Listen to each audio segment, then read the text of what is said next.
Hello and welcome to another brand new episode of Java from start to finish.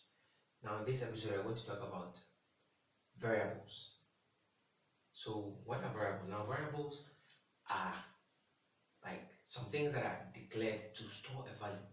So they are spaces created in memory to store certain values, some kind of values or some group of values. So for example, the variables.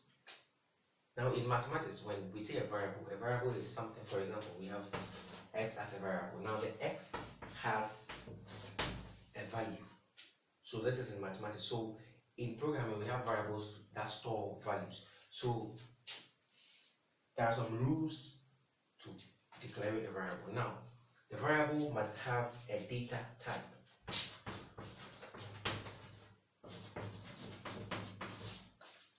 Now your variable must have a data type. So that is the first thing you are going to use.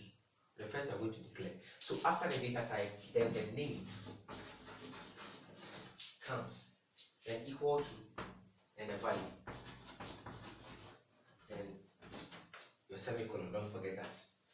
So the data type of the variable you are declaring, the name of the variable, then the value of the variable. So that's the basic way you are declaring your. So when we look at the other side, you can see I've declared some variables over there.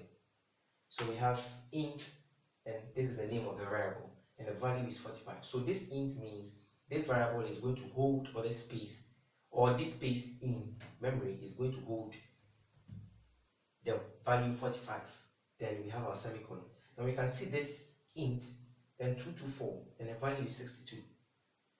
If you are really observant, you can see that this is a confusing way of declaring. So we'll come to the rules. We have another way, string, then asterisk. We have part is equal to, so this is the value of this. When you declare a variable and you bring the asterisk before the name of the variable, it is considered as a pointer variable. I'll explain that right now in the next moment. So this string, we have David Lion, and is equal to him. This is also another declaration of variable. And now we come to the rules of declaring variables. One, the rule says it must contain, or it must belong to a data type, or it must have a data type.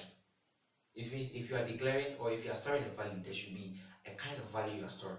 If you are storing one value, let's say you are storing A, it's called char, which is character, short form for character.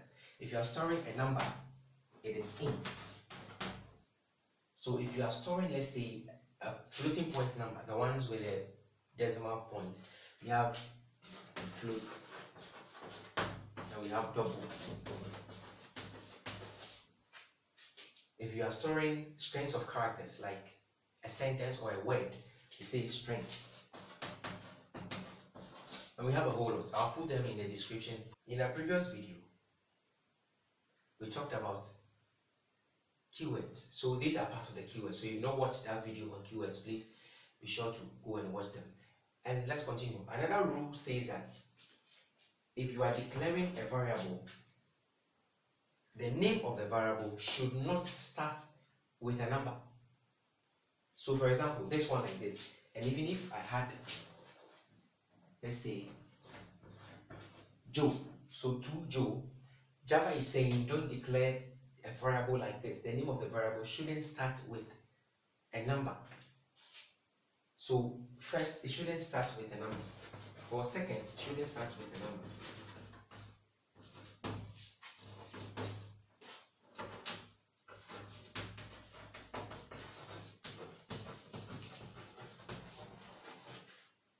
Now next, let's look at this one. We have David Lion. So the name of the variable shouldn't contain spaces in between them.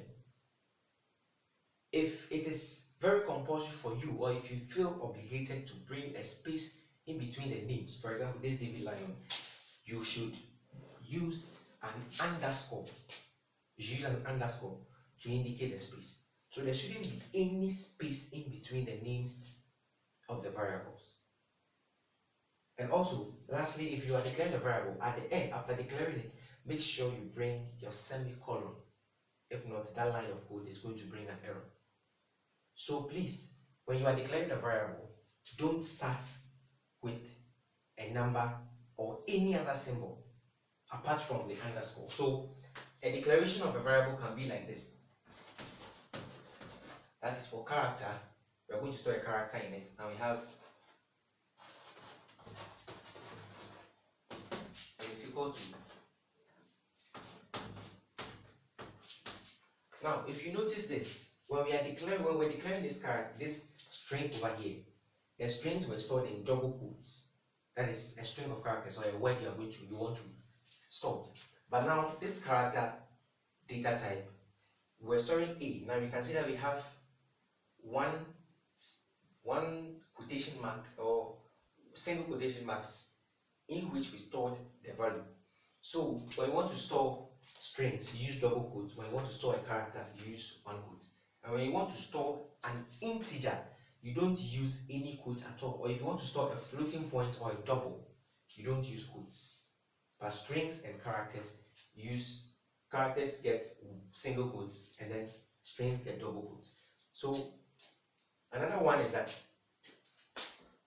this underscore can begin, apart from all the symbols that you are not supposed to use, underscore can begin the name of a variable when you are declaring it. And also, asterisk can begin, making it a pointer variable. Now, what a pointer variable means is that if you declare a, let's say, and you give a name, but the name when you were giving it, it started with an asterisk, the compiler sees it as a pointer variable, meaning that it's pointing to the address. So for example, let's take, this is the computer memory that we've assigned this one. So let's say this dude over here has the variable or has the value A. So now what this file does is it's pointing to the address of this one. So for example, if you declare that this is going to take the compiler to the address. So for example, you are staying in a hotel, room 405. So what this pointer does is it's taking us to your room. It's not taking us to you yourself. It is this pointer variable takes us to your room. So it doesn't take us to you. So even if you are in the room, this pointer variable only leaves us at the gate. So it shows us your location. So if you declare a variable with this in front of the name, it makes it a pointer variable. So you can have this to be. So this points to this. So if you bring system.out.println, line of code we talked about in our previous video, please, if you know what, check it out. System.out.println, and you want to print this file, it's going to give you the address of this in our memory, in your computer memory. So this one is a pointer variable. So in summary, if you are declaring a variable, it shouldn't start with a number or any other symbol apart from the underscore and the asterisk. And also, there shouldn't be any white spaces or any spaces in between the names of your variables. If you think you are obligated to bring a space, please use an underscore to bring the space. And also, if you are declaring a character, it is single quotes. If you are declaring a string, it is double quotes. And don't forget to bring a semicolon at the end of your line of code. Anytime you declare a line of code and you are done, please don't forget to bring a semicolon. So guys, this brings us to the end of this video. If you enjoyed this, please like it. It helps a lot. Please like this video for me. Share it with your friends and don't forget to subscribe. That is most important. Don't forget to subscribe to this channel, #101, and come back more for more videos. Thank you.